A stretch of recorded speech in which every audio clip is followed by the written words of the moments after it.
नमस्कार बच्चों, मैं निर्मल सिंह आप सभी का स्वागत करता हूं आज की इस क्लास में। आज हम पढ़ने वाले हैं कक्षा 8 में इतिहास विषय का अध्याय 7 जिसका नाम है महिलाएं, जाति एवं सुधार।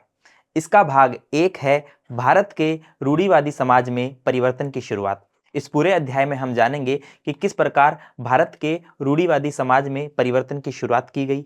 हम उन समाज सुधारकों के बारे में जानेंगे जिन्होंने सामाजिक कुरीतियों को दूर करने का प्रयास किया। हम जाति और जाति में जो सुधार कार्य किए गए उनके बारे में जानेंगे। इसी के साथ हम जानेंगे कि गैर ब्राह्मण आंदोलन किस प्रकार जो है प्रचलन में आते हैं। चलिए दोस्तों, तो शुरू करते हैं आज का महत्वपूर्ण भाग। देखिए, सबसे पहले हम जानेंगे कि महिलाओं की स्थिति क्या थी, वर्तमान स्थिति क्या थी और आज से 200 साल पहले महिलाओं की स्थिति क्या थी।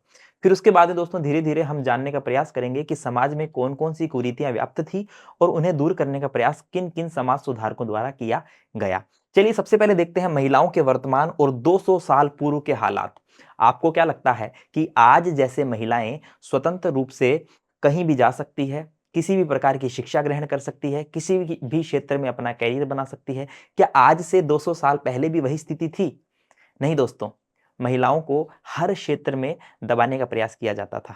देखिए, अभी मैं आपको बताता हूं। देखिए, यहां पर है वर्तमान महिलाओं के हालात, यहां है 200 साल पूर्व महिलाओं के हालात। देखिए, वर्तमान की जो स्थिति है वो तो आप भी कोरिलेट कर सकते हैं। देखिए, यहां पर मध्यम वर्गीय परिवारों की ज्यादातर लड़कियां स्कूल, कॉलेजों और विश्वविद्यालयों में जाती है। बिल्कुल जाती है।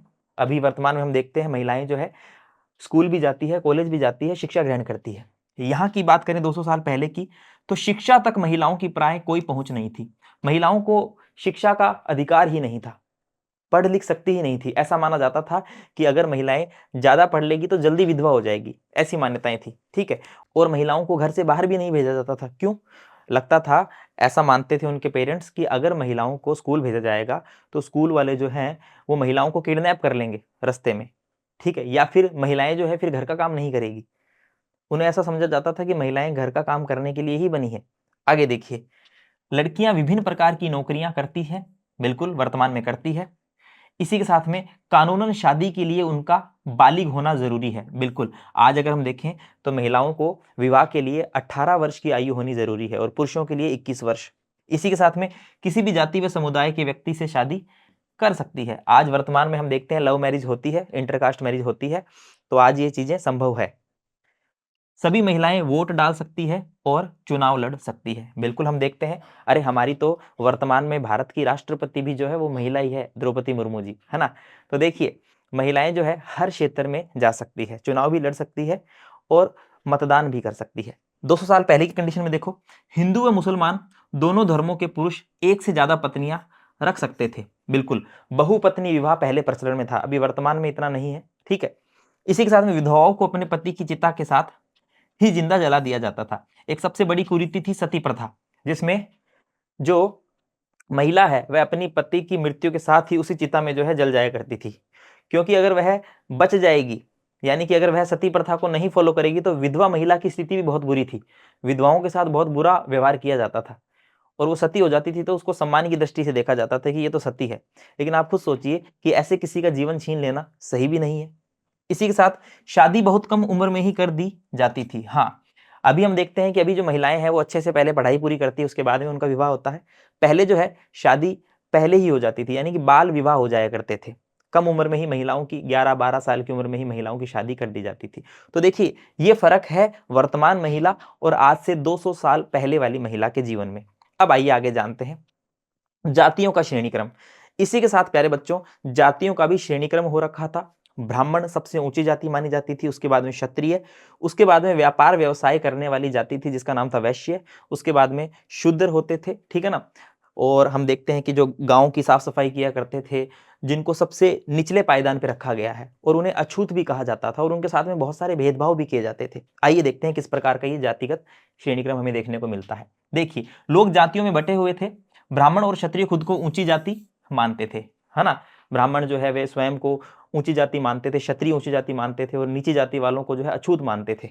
आगे देखिए, इसके बाद व्यापार और महाजनी आदि से जुड़ी जातियां जिन्हें वैश्य कहा जाता था, इनका स्थान आता है।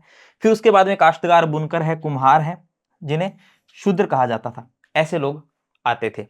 हम देखते हैं कि सबसे निचले पायदान पर कौन से लोग थे, जो कि गांव शहरों को साफ सुथरा रखने का काम करते थे, और इन्हें जो है अछूत माना जाता था। और अछूतों पर बहुत सारे प्रतिबंध थे। इन पर क्या क्या प्रतिबंध थे देखिए, मंदिरों में प्रवेश करने, यानी कि अछूत जो है वह मंदिर में नहीं जा सकता था। अछूत जो है वो कुओं से पानी निकाल नहीं सकता था।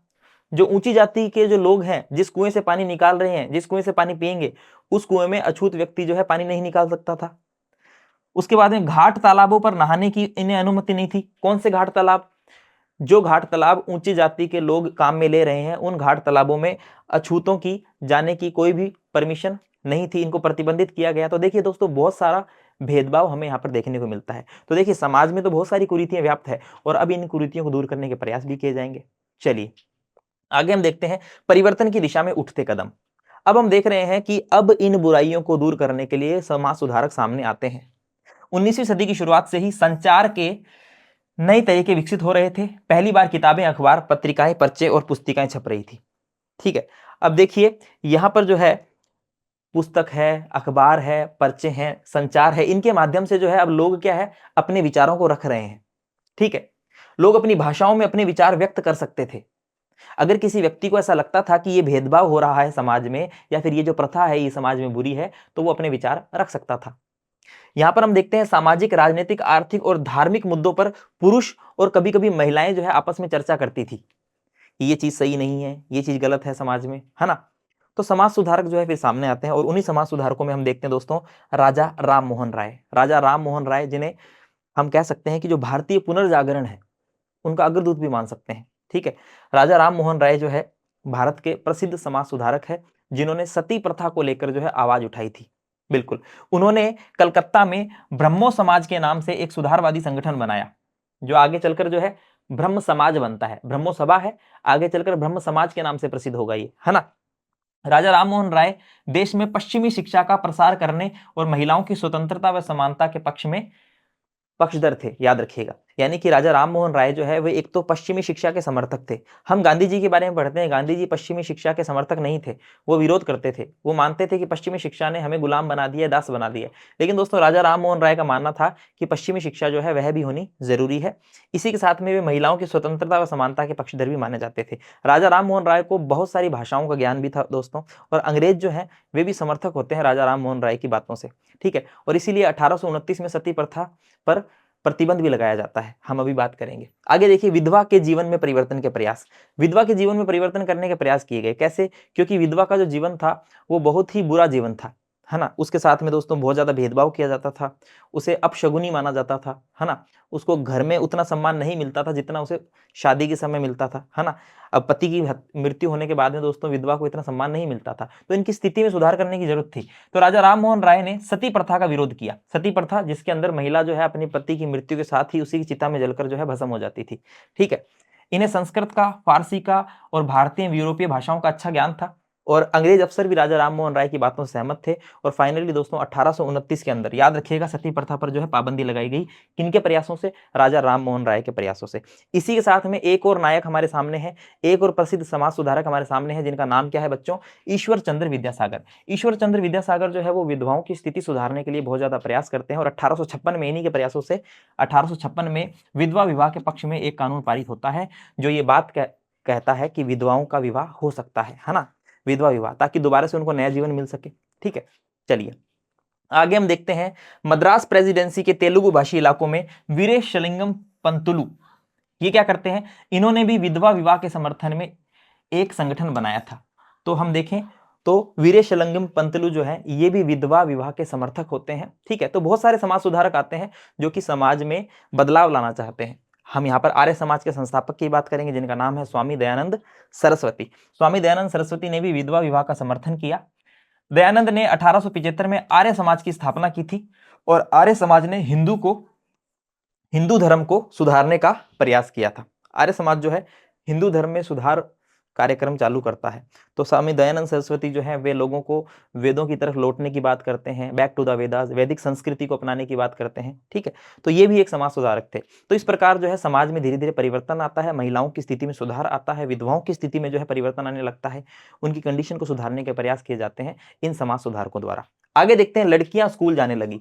अब देखिए दोस्तों, लड़कियां स्कूल जाने लगती है, बहुत सारी महिलाएं जो है चोरी छुपे पढ़ने लगती है, बहुत सारी महिलाओं के लिए घर में ही शिक्षा की व्यवस्था कर दी जाती है, महिलाएं पढ़ना शुरू करती है, लिखना शुरू करती है, जानना शुरू करती है अपने अधिकारों के बारे में, अपने हितों के बारे में। देखिए, कलकत्ता में विद्यासागर, ईश्वर चंद्र विद्यासागर और बंबई में अन्य सुधारकों ने लड़कियों के लिए स्कूल खोले। बिल्कुल, महिलाओं को पढ़ने के अधिकार की बात करते हुए लड़कियों के लिए स्कूल खोले गए। राश सुंदरी देवी ऐसी महिलाओं में से थी जिन्होंने रात में दिए की लो में चोरी छिपे लिखना पढ़ना शुरू कर दिया। देखिए दोस्तों, राज सुंदरी देवी को आप यहां पर देख सकते हैं, ये इतनी जिज्ञासा प्रवृत्ति की थी कि इन्होंने दिए की लो में ही पढ़ना शुरू किया। 19वीं सदी के आखिर में आर्य समाज द्वारा पंजाब में स्कूल खोले गए। अब जगह जगह स्कूल खुल रहे हैं महिलाओं को शिक्षित करने के लिए। इसी तरीके से ज्योतिराव फूले भी एक महान समाज सुधारक थे, जो कि महाराष्ट्र में लड़कियों के लिए स्कूल खोलते हैं। मुमताज अली की बात करें तो मुमताज अली जैसे समाज सुधारकों ने कहा कि महिलाओं को भी शिक्षा का अधिकार मिलना चाहिए। ये मुस्लिम महिलाओं की शिक्षा के अधिकार की बात करते हैं। कुलीन मुस्लिम परिवारों की महिलाएं अरबी में कुरान शरीफ पढ़ना सीखने लगी। अब मुस्लिम महिलाएं भी पढ़ने लगी है और मुस्लिम महिलाओं को जो है घर पे ही शिक्षा का जो है व्यवस्था की जा रही है। उन्हें घर पर ही पढ़ाने के लिए शिक्षिकाएं रखी जाती थी। ठीक है, क्योंकि बहुत सारे लोगों को घर से बाहर भेजने में समस्या थी, तो घर पर ही उन्हें शिक्षा दी जाती थी, लेकिन शिक्षा जरूर दी जाती थी। आगे देखिए, महिलाओं के बारे में महिलाएं लिखने लगी। अब महिलाएं जो है स्वयं ही लिखना शुरू करती है। बहुत सारे ऐसे ग्रंथ है जिसमें महिलाएं महिलाओं के बारे में लिखती है कि महिलाओं की स्थिति किस प्रकार की है, महिलाओं को किस प्रकार पुरुषों की तुलना में कम आंका गया है समाज के अंदर। देखिए, भोपाल की बेगमों ने अलीगढ़ में लड़कियों के लिए प्राथमिक स्कूल खोले और बेगम रुकैया सखावत हुसैन ने कलकत्ता और पटना में मुस्लिम लड़कियों के लिए स्कूल खोले। अब स्कूल खोले जा रहे हैं, महिलाएं शिक्षित होगी। अब शिक्षा ग्रहण करके बहुत सारी महिलाएं तो चिकित्सक बन जाती है, बहुत सारी महिलाएं शिक्षिकाएं बन जाती है, बहुत सारी महिलाएं जो राष्ट्रवादी आंदोलन है उसमें पार्टिसिपेट करती है 1920 के बाद में, और बहुत सारी महिलाएं जो है वे महिलाओं के बारे में लिखती है, लेखक बनती है। देखिए, 1880 के दशक तक भारतीय महिलाएं विश्वविद्यालयों में प्रवेश लेने लगी। ठीक है, विश्वविद्यालय में पढ़ने लगी, एकदम जो उच्च शिक्षा है वो ग्रहण करने लगी। बहुत सारी महिलाओं ने समाज में महिलाओं की स्थिति पर अपने आलोचनात्मक विचार प्रकाशित किए। अब इनमें महत्वपूर्ण देखिए, ताराबाई शिंदे ने पुस्तक लिखी स्त्री पुरुष तुलना। इस पुस्तक के अंदर स्त्री और पुरुष में जो भेदभाव, समाज में जो भेदभाव किया जाता है उसका जो है आलोचनात्मक विवरण है। ठीक है ना। इस पुस्तक के अंदर संस्कृत की महान विद्वान पंडिता रमाबाई ने पूना में एक विधवा गृह की स्थापना की। और इस विधवा गृह में क्या सिखाया जाता था? इस विधवा गृह में वो काम सिखाए जाते थे जो सीख कर विधवा महिलाएं जो है अपना जीवन, अपनी रोजी रोटी कमा सकती है। ठीक है ना। यहाँ पर आप देख सकते हैं पंडिता रमाबाई को। तो महिलाओं को सुधार के लिए, महिलाओं की स्थिति में सुधार के लिए बहुत सारे प्रयास किए जाते हैं। ठीक है, आगे देखिए, महिलाओं ने किताबें लिखी, फिर पत्रिकाएं निकाली, स्कूल और प्रशिक्षण केंद्र खोले तथा महिलाओं को संगठित किया और संगठित करके दबाव समूह बनाए। सरकार पर दबाव डाला गया अपने अधिकारों के लिए।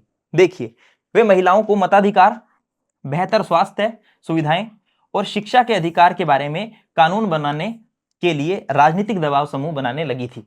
यानी कि ये राजनीतिक दबाव समूह बनाने लगी, प्रेशर ग्रुप्स जिन्हें हम बोलते हैं, ताकि महिलाओं को जो है उनके अधिकार मिल सके। इसी के साथ प्यारे बच्चों, अगर हम बात करें, कुछ महिलाएं जो है वे राष्ट्रवादी आंदोलन और समाजवादी आंदोलन में भी हिस्सा लेती है। यहां पर दोस्तों पंडित जवाहरलाल नेहरू और सुभाष चंद्र बोस, इन्होंने भी महिलाओं के लिए स्वतंत्रता और समानता की मांगों का समर्थन किया है कि महिलाओं को हर क्षेत्र में पुरुषों के समान अधिकार होने चाहिए, महिलाओं को स्वतंत्रता और समानता का अधिकार मिलना चाहिए। तो देखिए दोस्तों, हमने देखा कि किस प्रकार समाज सुधारकों ने महिलाओं की स्थिति को सुधारने के लिए अनेक प्रयास किए। चलिए अब हम जानते हैं कि इस पूरे भाग में हमने क्या सीखा है। देखिए, एक बात तो हमने जानी, महिलाओं की स्थिति में किस प्रकार परिवर्तन आया, किस प्रकार सती प्रथा, विधवा विवाह, है ना, इनको प्रतिबंधित करने के लिए, सती प्रथा को प्रतिबंधित करने के लिए और विधवा विवाह को अनुमति के लिए जो है कानून बने। इसी के साथ में समाज में व्याप्त कुरीतियां, समाज में जो कुरीतियां थी, जैसे कि महिलाओं को शिक्षा का अधिकार नहीं था, ठीक है, बाल विवाह जैसी कुरीतियां थी, कम उम्र में शादी हो जाती थी, ठीक है, इसी के साथ में सती प्रथा है, विधवाओं की बुरी स्थिति है, ये सब जो कुरीतियां हैं इनको दूर करने का किस प्रकार प्रयास किया गया ये हमने जाना है। चलिए, राजा राम मोहन राय के प्रयास, दयानंद सरस्वती के प्रयास, ठीक है ना, इनके प्रयासों को हमने जाना है। चलिए अब कुछ महत्वपूर्ण क्वेश्चंस देखते हैं और मूल्यांकन करते हैं। आइए, पहला क्वेश्चन है, सती प्रथा पर रोक कब लगाई गई थी? 1829 में, 1830 में, 1831 में या 1832 में? तो देखिए 1829 में राजा राम मोहन राय के प्रयासों से सती प्रथा पर रोक लगती है। नेक्स्ट क्वेश्चन है, ब्रह्मो समाज के संस्थापक कौन थे? राजा राम मोहन राय, स्वामी विवेकानंद, स्वामी दयानंद सरस्वती, रविंद्रनाथ टैगोर। तो देखिए ब्रह्मो समाज, जो कि ब्रह्मा समाज के नाम से प्रसिद्ध होता है, राजा राम मोहन राय इनके संस्थापक माने जाते हैं। नेक्स्ट क्वेश्चन है, विधवा विवाह की अनुमति का कानून किसके प्रयास से पास हुआ था? ईश्वर चंद्र विद्यासागर, राजा राम मोहन राय, स्वामी विवेकानंद या फिर पंडिता रमाबाई? तो देखिए ईश्वर चंद्र विद्यासागर के प्रयासों से जो है विधवा विवाह की अनुमति वाला जो कानून है वो पारित होता है। नेक्स्ट है सत्य और असत्य वाला क्वेश्चन। मद्रास प्रेसिडेंसी के तेलुगु भाषी इलाकों में वीरेसलिंगम पंतुलु ने विधवा विवाह के समर्थन में एक संगठन बनाया था। क्या ये बात सत्य है? बिल्कुल ये बात सत्य है, ठीक है ना, याद रखिएगा। इसी के साथ में नेक्स्ट क्वेश्चन है, रिक्त स्थान भरने वाला विधवा विवाह की अनुमति का कानून डैश डैश डैश में पास हुआ। तो देखिए यह कानून हुआ था पास 1856 ईस्वी के अंदर, और किसके प्रयासों से? ईश्वर चंद्र विद्यासागर के प्रयासों से। तो बच्चों यह भाग यहीं समाप्त होता है। उम्मीद करता हूं आपको यह भाग अच्छा लगा होगा। धन्यवाद।